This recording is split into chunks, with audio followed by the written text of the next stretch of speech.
Let's turn our attention to Anneliese of the Health Hub Times Square in Ballincollig. Good afternoon to you, Anneliese. Good afternoon, Patricia. And you are very welcome. OK, straight into questions for Anneliese. You can WhatsApp only, please. Our text service is down today, so 0862 103 103. And John Paul is also taking your calls at 0818 103 103. Eileen in West Cork was on and says, last week you recommended something for sleep.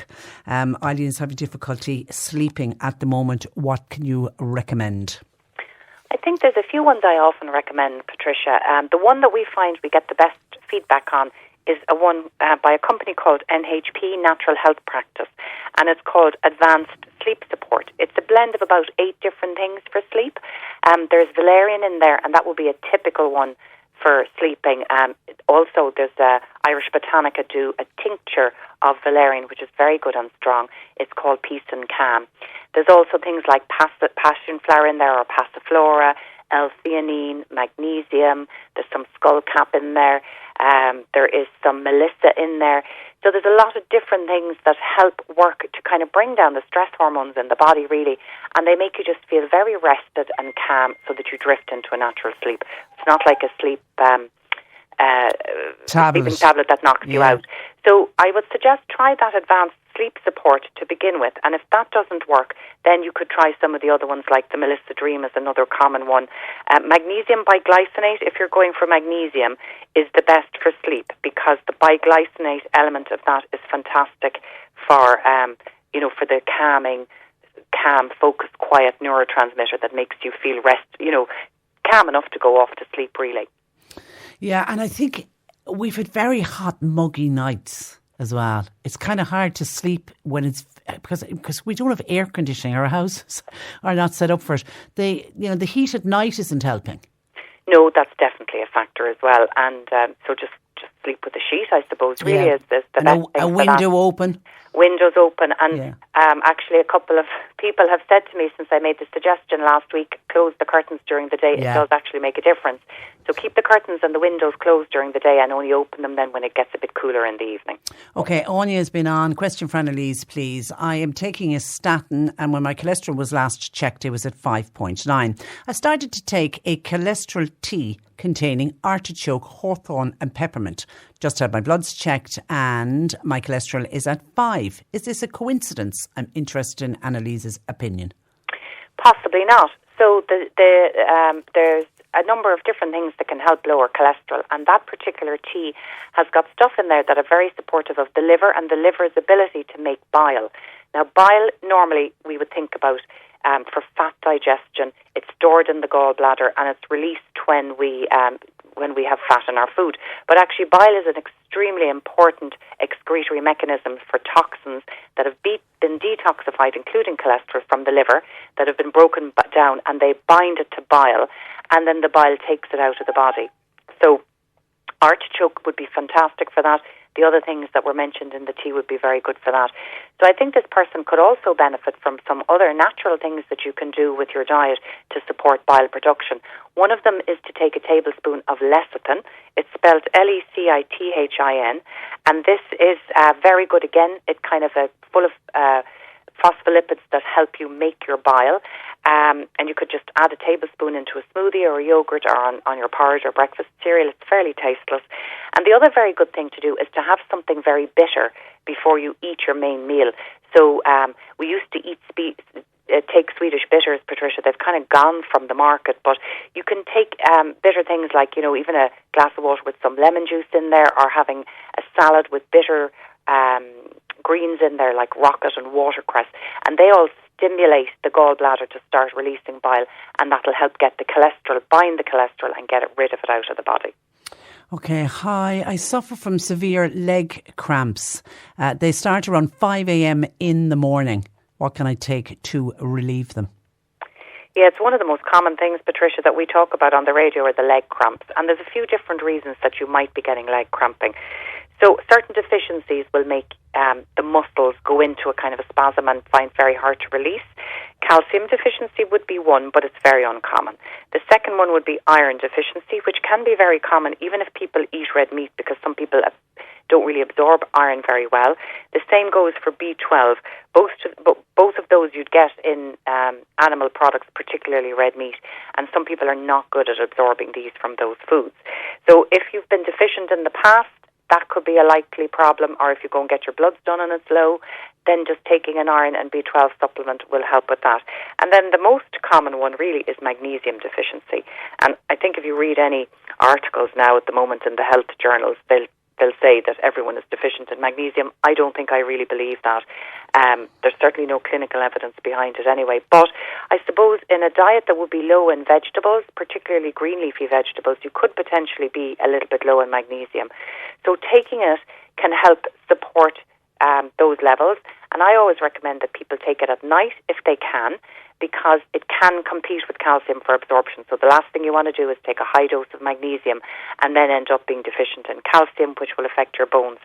So unless you need it during the day, take magnesium at night time. And for leg cramps, you'd probably want to be taking at least 200 to 300 milligrams. So Viridian high potency magnesium is a good one for that. The other one that we get good results with is the Nature Advanced. It's called Mega Mag Muscle Ease.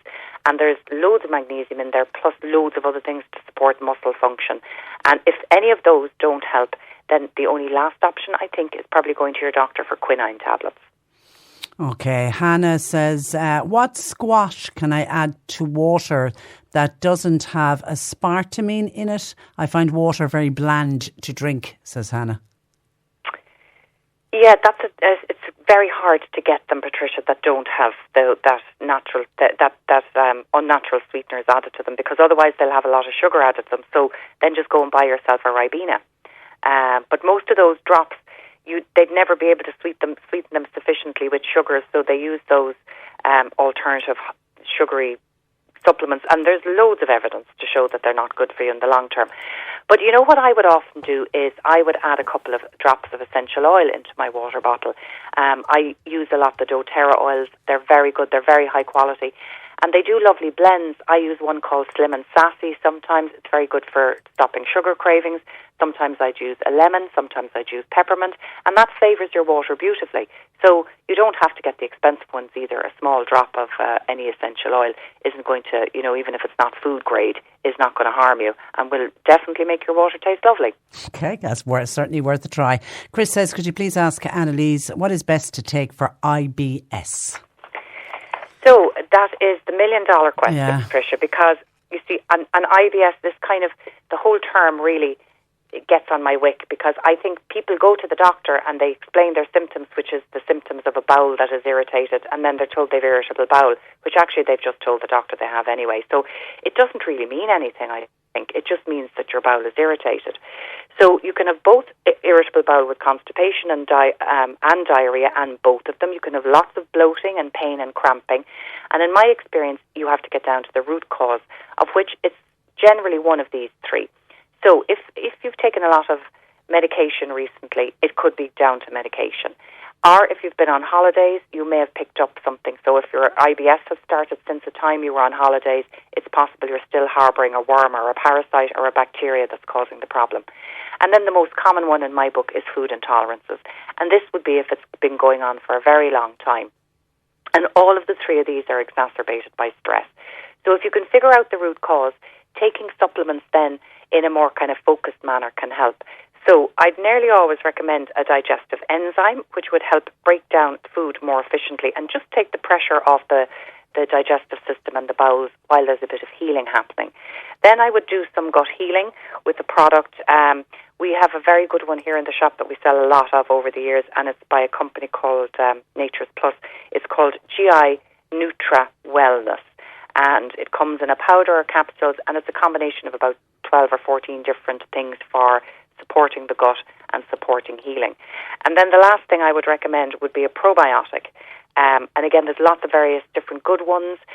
There's ones that are better if you are lactose intolerant. There's ones that are better if you've had a lot of medication. There's ones that are better if you have other types of allergies that would kind of decrease histamine.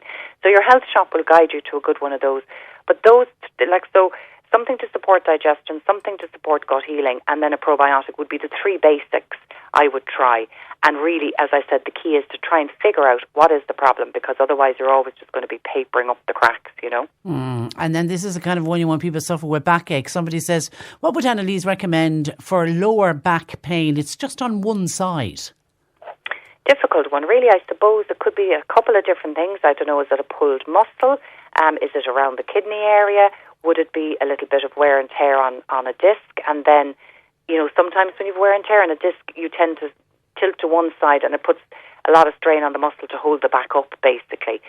So, I don't know. I mean, I think really I'd probably recommend going to a physiotherapist and having a bit of work done on it. But in terms of rubs, I love the Pernaton Forte. It's spelled Pernaton and then Forte, Forte. And they do, it's a kind of a rub with different bits and pieces in it for muscle pain. But the big thing I love about it is that there's the extract of chili in there, so it gets right in and heats up, and you do get some immediate relief from it. Magnesium can be another good one as well for muscle pain. You can get it as a gel or as a spray. You could rub that in as well. And then Devil's Claw is another very good natural anti-inflammatory. I'd normally be recommending that now for joints, but actually it can work for kind of muscle spasm as well.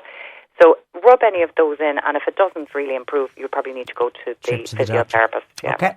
All right, listen, we leave it there. Thank you for that, Anneliese. Have a lovely week. We'll chat next Monday. That's Anneliese Sterol, the Health Hub, Times Square in Ballincollig.